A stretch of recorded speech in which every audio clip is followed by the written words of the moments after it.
Republicans hold the Senate in the 2026 elections? We're going to be exploring that topic today. Hello everyone and welcome back to another video with On Point Politics. Hit the like button and subscribe for more content just like this. And today we're going to be looking at the 2026 Senate map. Looking at the first state of Oregon, I would probably be putting this in the safe Democrat column just for your guys' information. Anything with a 0 to 1 point lead is a tilt margin. 1 to 5 is lean, 5 to 10 is likely, and anything above 10 points is in the safe column for either party. These are basically demonstrated by the four colors here. So looking at the electoral map, Oregon would probably be going in the Democrat column no matter who the candidate is. The last couple of times that this Senate delegation has came up, it's been consistently a really big win for the Democrats. The last time it was even remotely competitive with this back in 2008 when it was somehow only a 3-point win for this exact same senator the past couple times. And they've been winning re-election better and better each time. So I really don't think that that senator is going to end up losing re-election or even go under a 10-point victory. Maybe it's a couple points more Republican. Maybe it's a couple points more Democrat, given the way that the state voted at the presidential level this year. But I really don't think it's going to make a difference, essentially. Idaho, Wyoming, South Dakota, I think those are going to be just fine. I don't really think those are going to be moving. Nebraska, that seat is going to be safe Republican. I really don't think that that's going to even be remotely competitive. This seat was actually up just this year, believe it or not, in a special election, and the Republican won very easily. So I doubt this seat's going to be competitive. Kansas, I also don't really think is going to be even remotely competitive either. It is in the safe Republican column. I don't think that seat's going to be up for grabs in 2026, regardless if it is a blue or red wave. Oklahoma is in the safe Republican column as well. Don't think that's going to make a difference. Kansas or Arkansas, Louisiana, I think those are going to be just fine in the safe Republican column. I also think Alabama, Tennessee, Kentucky, West Virginia, those states will all be safe Republican as of right now. Now, we do have this senator from the state, Hyde-Smith, that did only win it by 10 in 2020. And now you don't have Trump on the ballot, and that might actually be a really big problem. And this also may even bleed into a state like Kansas. Now, it depends on the popularity of the Trump administration, but given the fact that usually midterms tend to turn against the incumbent party, I may not put this seat in the safe Republican column. Also, South Carolina, I may not even put Graham there either because you're going to have a primary challenge for him more than likely, and that seat might actually be kind of funny in 2026. Looking at some of these safe Democrat ones, I mean, Texas and Florida, what's very interesting about these, and this is something that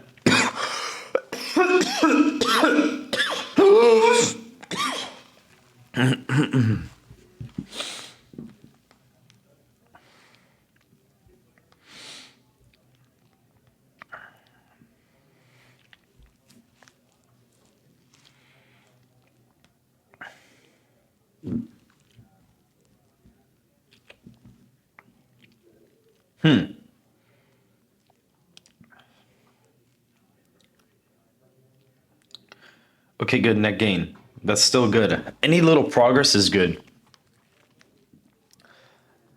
More than likely, in an election where Trump isn't on the ballot, even if Trump is relatively popular, we're going to assume that 2026 is similar to 2022, where it was kind of like a wash election.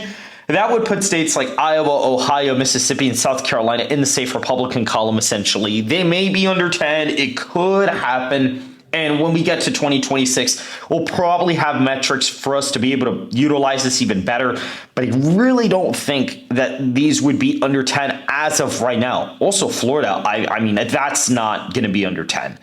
Even in a year where, that seat is even remotely competitive, I just can't see it being under 10 points. I think the state's going to trend further Republican. I really don't see the state moving any other way, to be honest, as of right now. I think that's going to be safe Republican. Texas, on the other hand, I actually think could be under 10 points. You're going to have Senator Corrin, which is going to be primaried by Ken Paxton. I'd assume that for either nominee, this would be like a 6 to 8 point win. You're going to have a base fracture, so that could be a problem come 2026, but we'll see how the election shakes out. I think Sullivan here, I think Alaska is going to start trending left, and I think this one would be under 10, even in a good environment for Republicans. So that's what you're kind of seeing there as of right now. Montana, I think this one's going to be safe. Daines won the seat by 10, and I really don't see how that seat would even be remotely that competitive. Again, I think it'll probably be like a 15-point race. Colorado, I think that's going to be safe. I don't see it being under 10 at all. More than likely going to be like over 15-point win. In Illinois, the same thing. You know, Massachusetts, Rhode Island, Delaware, I think you're going to see these basically be safe Democrat.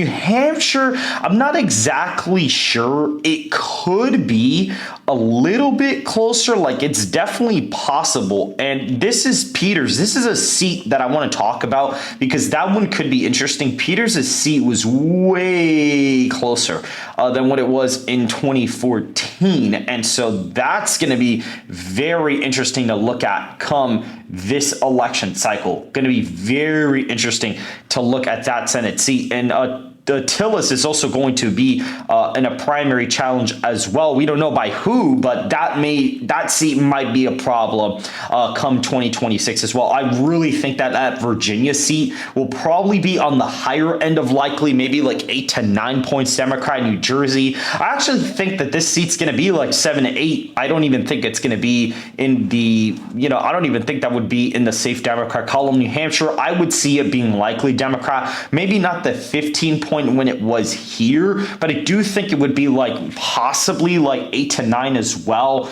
Maine at large, and this is because of Susan Collins. She probably will have a primary challenge. However, I do think she wins that primary more than likely. I do think she'd win that primary, and it's probably going to be a lot closer. I think she holds on by 1 to 2 points in a midterm, and then we kind of have some of the competitive seats. Minnesota, I think that's going to be likely. Not a 10-point win. Smith is not really the most popular Democrat senator there. I think it'll maybe be like 8 to 9, but I don't think that would. I don't even think that would flip either. New Mexico, likely Democrat. I mean, it was likely Democrat here. Maybe Ron Chetty runs again. It's possible that would happen, but I really can't see it being anywhere near as where it was back then. Republicans already at 52 Senate seats here. Already at 52, it seems like, which is very, very fascinating. Kind of interesting to see this play out at the level it is right now. They're already at 52 Senate seats here. Now, I do think Michigan is kind of interesting.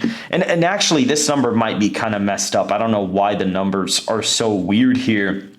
But Michigan, this one's interesting because it was really close last time. I would say it's a loss for Republicans. More than likely, it would be a loss. Ignore this top counter here because the way that they kind of started the numbers off here is a little bit funny. They may need to go back and improve these, but kind of just ignore the numbers here. We'll just kind of go off the flips that we see and kind of determine the final Senate delegation. I think this seat's probably going to be a lean Democrat seat. And Georgia, North Carolina are going to be like the pure toss-ups. Now, everybody says, oh, Kemp is going to be able to beat, John Ossoff super easily in 2026. I don't agree with that. I just don't. The electorate in midterms is always more Democrat friendly in Georgia. It always has even been that way recently. I mean, Raphael Warnock won by 3 points in the runoff race. I just really don't know if Kemp is guaranteed, especially with him not being the most popular with the Trump base either. I think that Ossoff would give him a run for his money.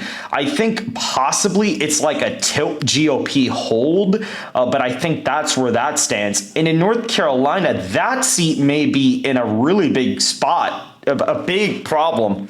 You may have a really big problem in North Carolina because of the fact that in North Carolina, You're going to have that Tom Tillis primary challenge.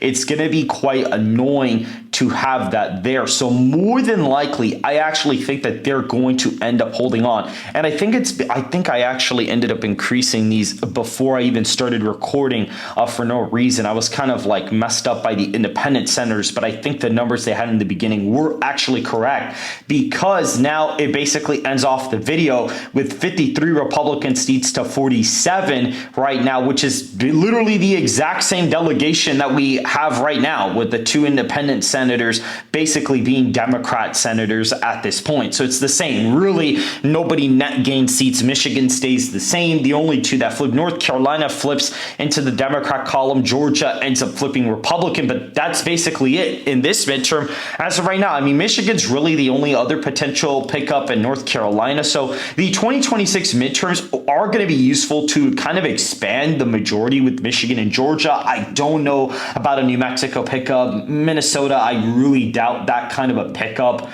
in 2026, unless it's like a really MAGA-friendly GOP kind of environment. If it's like a really MAGA-friendly environment, then maybe we see some of these states kind of shift in some funny ways. But right now, this is kind of how I'm looking at the Senate map heading into 2026. Hit the like button and subscribe for more content just like this, and we will see you guys in the next video.